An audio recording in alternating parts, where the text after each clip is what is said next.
ಮಧ್ಯಪ್ರಾಚ್ಯದಲ್ಲಿ ಬೆಂಕಿ ಹೊತ್ಕೊಂಡಿದೆ.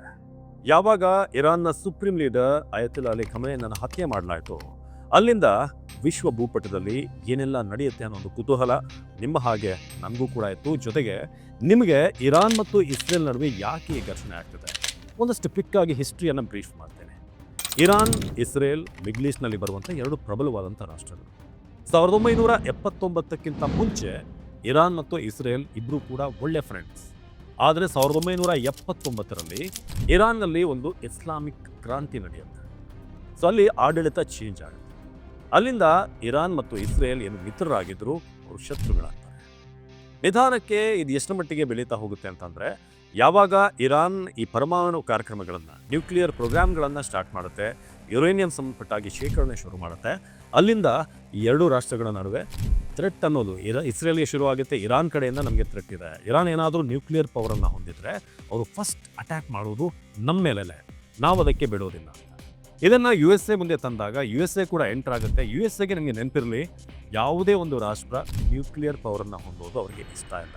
ನಿಮಗೆ ನೆನಪಿರೋ ಹಾಗೆ ಭಾರತ ಕೂಡ ಈ ಒಂದು ಪ್ರಯತ್ನವನ್ನು ಆರಂಭದಲ್ಲಿ ಮಾಡಿದಾಗ ಬಿಲ್ ಕ್ಲಿಂಟನ್ ಅಧ್ಯಕ್ಷರಾಗಿದ್ದರು. ಅವರು ವಿರೋಧವನ್ನು ವ್ಯಕ್ತಪಡಿಸಿದ್ರು, ಸ್ಯಾಂಕ್ಷನ್ ಕೊಟ್ಟಿರಲಿಲ್ಲ. ಅದಾದಮೇಲೆ ಆದಂಥ ಬೆಳವಣಿಗೆ ನಿಮಗೆಲ್ಲರಿಗೂ ಕೂಡ ಗೊತ್ತೇ ಇದೆ.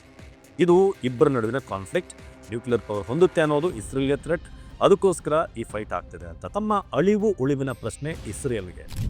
ಇನ್ನು ಇಸ್ರೇಲ್ ಬಗ್ಗೆ ವಿಶೇಷವಾಗಿ ನಾನು ಹೇಳಬೇಕು. ಇಸ್ರೇಲ್ ಎಷ್ಟು ದೊಡ್ಡ ಒಂದು ರಾಷ್ಟ್ರ ಅಂತಂದರೆ, ನಮ್ಮ ಪಕ್ಕದ ಕೇರಳ ಇದೆಯಲ್ಲ, ಕೇರಳದ ಅರ್ಧದಷ್ಟು ಕೂಡ ಇಲ್ಲ. ಕೇರಳ ಆಲ್ಮೋಸ್ಟ್ 38,800 ಸ್ಕ್ವೇರ್ ಕಿಲೋಮೀಟರ್ ಇದ್ದರೆ ಇಸ್ರೇಲ್ 20,000 ಸ್ಕ್ವೇರ್ ಕಿಲೋಮೀಟರ್ ಅಷ್ಟೇ ಇರೋದು. ಇನ್ನೊಂದು ಭಾಳ ಇಂಟ್ರೆಸ್ಟಿಂಗ್ ವಿಚಾರ ಹೇಳ್ತೀನಿ ನಿಮಗೆ. ಬೆಂಗಳೂರಿನಲ್ಲಿರುವಂಥ ಪಾಪ್ಯುಲೇಷನ್ 1.5 ಕೋಟಿ. ಅದೇ ಇಸ್ರೇಲ್ ಅನ್ನುವ ದೇಶದಲ್ಲಿರೋದು 1 ಕೋಟಿ. ಇಷ್ಟೇ ಇರೋದು ಪಾಪ್ಯುಲೇಷನ್. ಆದರೆ ಈ ದೇಶ ಪಕ್ಕದಲ್ಲಿರುವಂಥ ಸಿರಿಯಾ, ಹಾಗೆ ಲೆಬನಾನ್ ಇದೆ, ಯೆಮೆನ್ ಇದೆ, ಇರಾಕ್ ವಿರುದ್ಧ ಕೂಡ ಹೋರಾಡಿತ್ತು. ಇರಾನ್ ಅಂತ ರಾಷ್ಟ್ರ, ಒಂದು ಪುಟ್ಟ ದೇಶ, 1 ಕೋಟಿ ಜನಸಂಖ್ಯೆ ಇರುವಂಥ ದೇಶ 5-6 ರಾಷ್ಟ್ರಗಳ ಜೊತೆಗೆ ಫೈಟ್ ಮಾಡ್ತಾ ಇದೆ. ಎಷ್ಟು ಮಟ್ಟಿಗೆ ಅಂತಂದರೆ, ಈ ಗಾಜಾದ ಯುದ್ಧ ಎಲ್ಲ ಆದಾಗ ಕಂಪ್ಲೀಟಾಗಿ ದೇಶದೊಳಗೆ ನುಗ್ಗಿ ಹೊಡೆಯುವಂಥ ತಾಕತ್ತು ಈ ಇಸ್ರೇಲ್ಗಿದೆ. ಆದರೆ ಇಸ್ರೇಲ್ ಒಂಟಿಯಾಗಿ ಫೈಟನ್ನು ಮಾಡೋಲ್ಲ, ಅದ್ರ ಜೊತೆಗೆ ಬಲವಾಗಿ ನಿಂತಿರೋದು USA. ಹಾಗಾದರೆ ನಿಮ್ಗೆ ಅನಿಸ್ಬೋದು, ಯಾಕೆ ಇರಾನ್ ಮೇಲೆ USA ಅವ್ರಿಗೆ ಏನು ಸಮಸ್ಯೆ? ಅವರೀಗ ಏನು ಹೇಳ್ತಿದ್ದಾರೆ ಅಂತಂದರೆ, ನಾವು ಇರಾನ್ ಮೇಲೆ ಅಟ್ಯಾಕ್ ಮಾಡ್ತಾ ಇರೋದು ಒಂದು ಇಸ್ರೇಲ್ಗೆ ಸಪೋರ್ಟ್ ಆಗಿ. ಇರಾನ್ ಏನಾದರೂ ಪರಮಾಣು ಬಾಂಬ್ ಹೊಂದ್ಬಿಟ್ರೆ ಇಸ್ರೇಲ್ ಮೇಲೆ ಅಟ್ಯಾಕ್ ಮಾಡುತ್ತೆ ಅನ್ನೋದು ಒಂದು. ಎರಡನೇದಾಗಿ, ಇರಾನ್ನ ಜನರೇ ಇರಾನ್ನ ಆಡಳಿತದ ವಿರುದ್ಧ 35 ವರ್ಷಗಳಿಂದ ಖಮೇನಿ ಆಡಳಿತ ಇತ್ತು. ಅದರ ವಿರುದ್ಧ ಅವರು ಹೋರಾಟ ಮಾಡ್ತಿದ್ದಾರೆ. ಅವರಿಗೊಂದು ಫ್ರೀಡಮ್ ಕೊಡಬೇಕು ಅಂತ ನಾವು ಇರಾನ್ ಮೇಲೆ ಅಟ್ಯಾಕ್ ಮಾಡ್ತಾ ಇದ್ದೀವಿ, ಅಲ್ಲಿನ ಜನರ ಫ್ರೀಡಮ್ಗೋಸ್ಕರ ಅಂತ. ಇದೆರಡೂ ಕೂಡ ಬರೀ ನೆಪ ಅಷ್ಟೇ.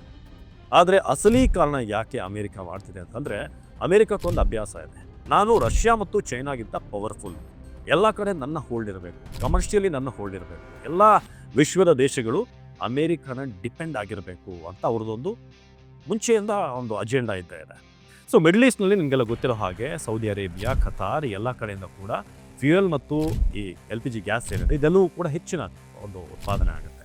ಸೊ ಹಾಗಾಗಿ ವಿಶೇಷವಾಗಿ ಈ ಫ್ಯೂಯಲ್ ವಿಚಾರವಾಗಿ ಅಲ್ಲಿ ಬರುವಂಥ ಸ್ಟ್ರೈಟ್ ಆಫ್ ಹಾರ್ಮುಜ್ ಅಂತಿದೆ, ಅಂದರೆ ಆ ಜಲಸಂಧಿ, ಆ ಮೂಲಕನೇ ವಿಶ್ವದ 20% ಆಯಿಲ್ ಸಪ್ಲೈ ಆಗೋದು. ಅದು ಇರಾನ್ ಏನೋ ಅದರ ಹತ್ತಿರದಲ್ಲಿದೆ, ಅದರ ಗಡಿಯನ್ನು ಹೊಂದ್ಕೊಂಡು ಆಗಿದೆ. ಏನಾದರೂ ನಾವು ಇರಾನ್ನ ಕಂಟ್ರೋಲ್ ಮಾಡಿದ್ರೆ ಎಂಟೈರ್ ಆಗಿ ನಾವು ಆ ಆಯಿಲ್ ಬಿಸ್ನೆಸ್ ಇದೆಯಲ್ಲ, ಸೊ ಅದನ್ನು ನಾವು ಕಂಟ್ರೋಲ್ ಮಾಡ್ಬೋದು. ಇದು ಅಮೇರಿಕದ ಉದ್ದೇಶ. ಬಟ್ ಅವ್ರ ನೆಪ ಮಾತ್ರ ಕೇಳ್ತಾ ಇರೋದು, ನಾವು ಇಸ್ರೇಲ್ಗೆ ಸಪೋರ್ಟ್ ಮಾಡ್ತಾ ಇದ್ದೀವಿ, ಇರಾನ್ನ ಜನರ ಸ್ವಾತಂತ್ರ್ಯಕ್ಕೋಸ್ಕರ ನಾವು ಖಮೇನಿಯನ್ನು ಮುಗಿಸ್ತಾ ಇದ್ದೀವಿ ಅಥವಾ ಮುಗಿಸ್ತಿದ್ದೀವಿ ಅಂತ. ಸೊ ಇದು ಸದ್ಯಕ್ಕಿರುವಂಥ ಲೆಕ್ಕಾಚಾರ. ಸೊ ಇಸ್ರೇಲ್, ನಾನು ಆಗಲೇ ಹೇಳಿದ ಹಾಗೆ, ಅವರಿಗೆ ಡೈರೆಕ್ಟ್ ಎನಿಮಿಟಿ ಇದೆ ಇರಾನ್ ಮೇಲೆ. ಆದರೆ ಅಮೇರಿಕಕ್ಕೆ ಎನಿಮಿಟಿ ಇಲ್ಲ, ಅವ್ರಿಗಿರೋದು ಫಾಯ್ದಾ. ಎಷ್ಟು ಲಾಭ ನಾವು ಮಾಡ್ಕೋಬೋದು. ಇರಾನ್ನ ಲೀಡರ್ನ ಮುಗಿಸಿದ್ರೆ ಇರಾನ್ ಮೇಲೆ ಕಂಟ್ರೋಲ್, ಯಾರೊಬ್ಬರನ್ನ ಡಮ್ಮಿ ತಂದು ಕೂರಿಸ್ತಾರೆ, ಅವನು ಅಮೇರಿಕ ಹೇಳಿದ ಹಾಗೆ ಆಡಳಿತ ಮಾಡ್ತಾನೆ. ಇದು ಸದ್ಯಕ್ಕೆ ಅಮೇರಿಕಾದ ಪ್ಲ್ಯಾನ್. ಆದರೆ ಇದು ಭಾರತಕ್ಕೆ ಹೇಗೆ ಎಫೆಕ್ಟ್ ಆಗುತ್ತೆ ಅಂತಂದರೆ, ಅಮೇರಿಕ ಈಗ ಇರಾನ್ ಮೇಲೆ ಕಂಟ್ರೋಲನ್ನು ಸಾಧಿಸಿದ್ರೆ ಅಲ್ಲಿಂದ ಬರುವಂಥ ಪೆಟ್ರೋಲ್, ಡೀಸೆಲ್ ಎಲ್ಲವೂ ಕೂಡ ಆ ಮೂಲಕನೇ ಬರಬೇಕು. ಸೊ ಅದರ ಮೇಲೆ ಅಮೇರಿಕ ಕಂಟ್ರೋಲ್ ಸಾಧಿಸಿದ್ರೆ ಆ ಟ್ಯಾರಿಫನ್ನು ಈಗಾಗಲೇ ಅವ್ರು ಇನ್ಕ್ರೀಸ್ ಮಾಡ್ತಾ ಇದ್ದಾರೆ. ಮುಂದಿನ ದಿನಗಳಲ್ಲಿ ನೀವು 100 ರೂಪಾಯಿಗೆ ಪೆಟ್ರೋಲ್ ಏನಿಗೆ ಸಿಗ್ತಾ ಇದೆ 1 ಲೀಟರ್, ಇದು ಹೀಗೆ ಟೈಟ್ ಆಗ್ತಾ ಹೋದರೆ ಅಮೇರಿಕ ಕಂಟ್ರೋಲ್ಗೆ ಬಂದರೆ, ಏನಾದರೂ ಅವ್ರು ಹೇಳಿದ್ದ ಕಂಡೀಷನ್ಗಳಿಗೆ ಬೇರೆ ಬೇರೆ ಉತ್ಪನ್ನಗಳು ನಾವು ತಗೊಳ್ಳದೆ ಹೋದರೆ ಆ ರೇಟನ್ನು ಕೂಡ 100ರಿಂದ 150, 200 ಮಾಡೋದು ಕೂಡ ಆಶ್ಚರ್ಯ ಇಲ್ಲ. ಸೊ ಏನಾದರೂ ಒಂದು ಕಡೆ ಅಲ್ಲಿಂದ ಬರುವಂಥ ಪ್ರತಿ ಹಡಗು ಏನು ಪಾಸ್ ಆಗುತ್ತೆ ಫ್ಯೂಯಲನ್ನು ಹೊತ್ಕೊಂಡು ಅದರ ಮೇಲೆ ಅಟ್ಯಾಕ್ ಮಾಡುವಂಥದ್ದು ಕೂಡ ಇರಾನ್ ಮಾಡ್ತಾ ಇದೆ.